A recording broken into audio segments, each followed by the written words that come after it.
This past 2022, I got a call. It was a confidential call.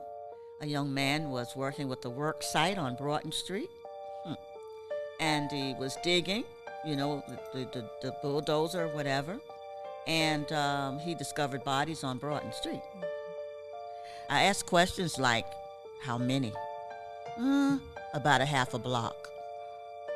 Um, were they in caskets? Were they in clothing? Did you see any bodies? They were all in a row, Sister Pat, and they had this sharpish colored covering over them that was brown.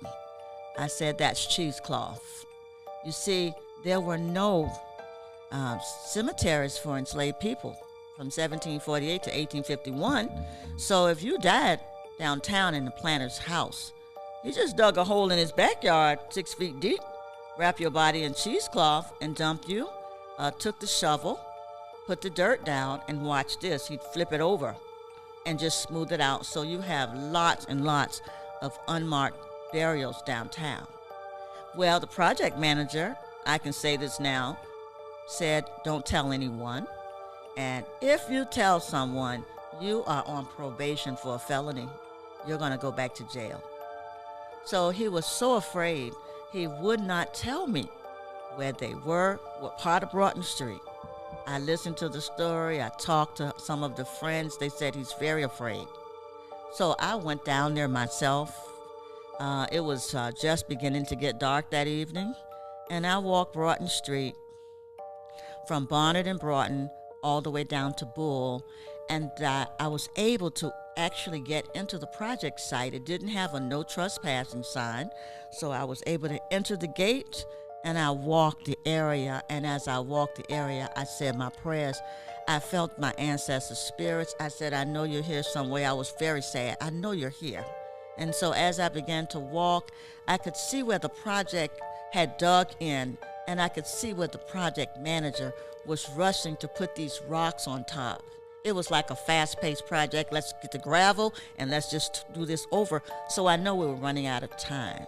I walked, and when I got to the corner of Bull and Broughton, it's like my whole energy changed. It's like my heart began to race. I said, they're in this area somewhere. 2 or 3 days passed. No one would give us the video, and so I called up the county coroner. I said, if I find these bodies, can you stop this project? He said, yes, but I have to have some evidence. A few days later, I went over to the site in the daytime and I saw one of the workers. And I said, listen to me carefully.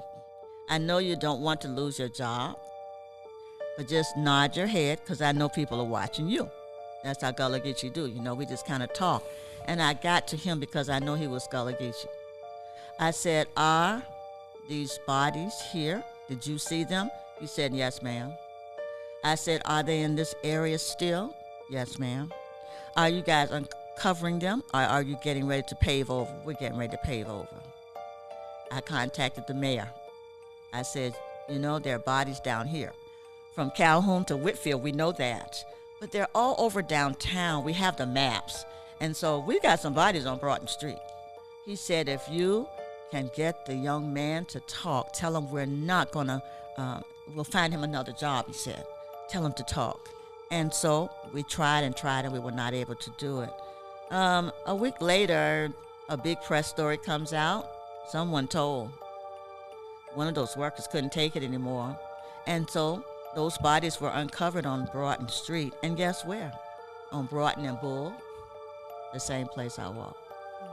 So Gullah Geechee people move in the spirit. We can enter a room and tell you whether or not this is a good space or a bad space based on the fact that there's an energy about it. It's either a cold energy or a warm energy or an uncomfortable energy, or it's just a vibe